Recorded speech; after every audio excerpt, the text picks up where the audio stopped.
Hi, this is Billy Corgan. Experience, create, understand. Only on Screen Blast.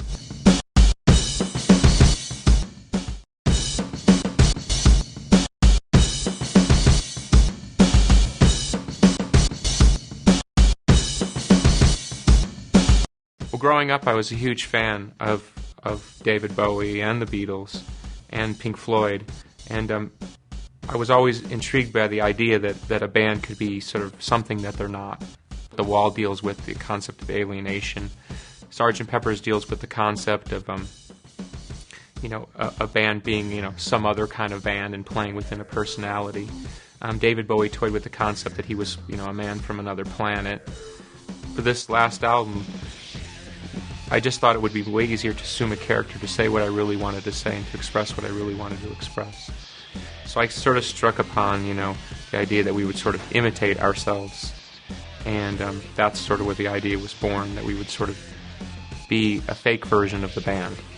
In trying to write the Glass character, I tried to put myself into shoes that I don't even necessarily feel. I tried to take it to extremes that I personally wouldn't go. I don't believe I'm some sort of prophet, but I sort of got in the shoes of the idea of what it would feel like to believe you really are possessed with something that the whole world must hear.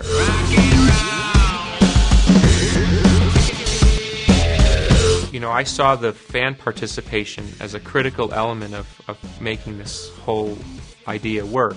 If the fans hadn't become so intrigued with the story and there hadn't been so much activity on the internet, this animated series never would have happened. And in essence, this is like the ultimate interactive experience.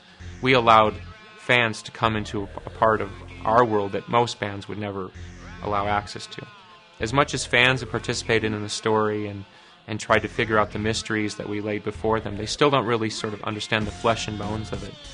They see it as sort of a fairy tale, but it's not really a fairy tale. It really is a fable in the sense that it is about real things and real people. Behind every part of the story is an actual sort of, both success and tragedy. It's our own sort of behind the music, and I guess fittingly so, better as cartoon characters than real people.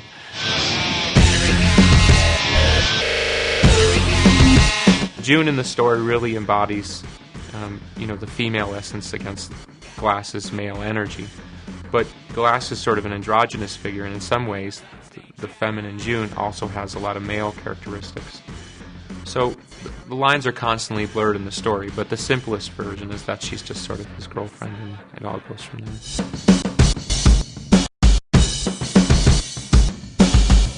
What we're going to try to attempt to do with the animated music is to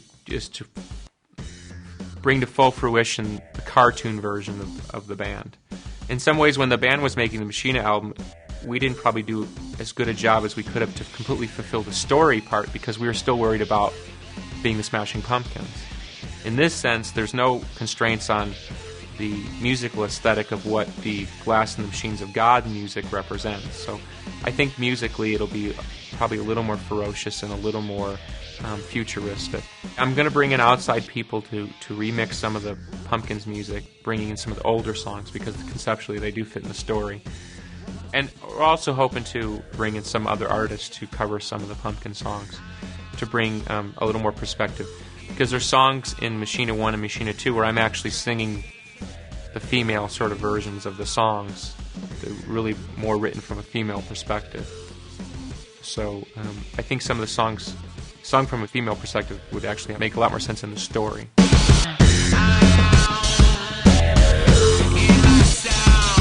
I really hope that the entire idea of Glass and the Machines of God continues to grow and change.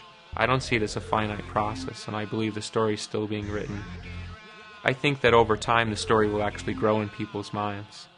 I think it's a very hyper world right now, and it's hard for people to actually take pause and see the depth of this whole project. But I think the idea of a band using its website to bring in interactivity with the band's actual reality, not just some sort of serving thing where you put up some pictures and send them a couple records every once in a while, but where the fans actually became part of the band and the construct of the band.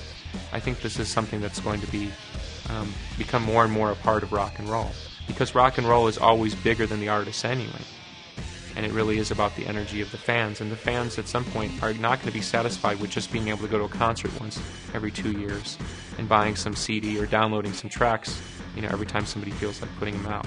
I think ultimately fans are going to own the bands, not the other way around.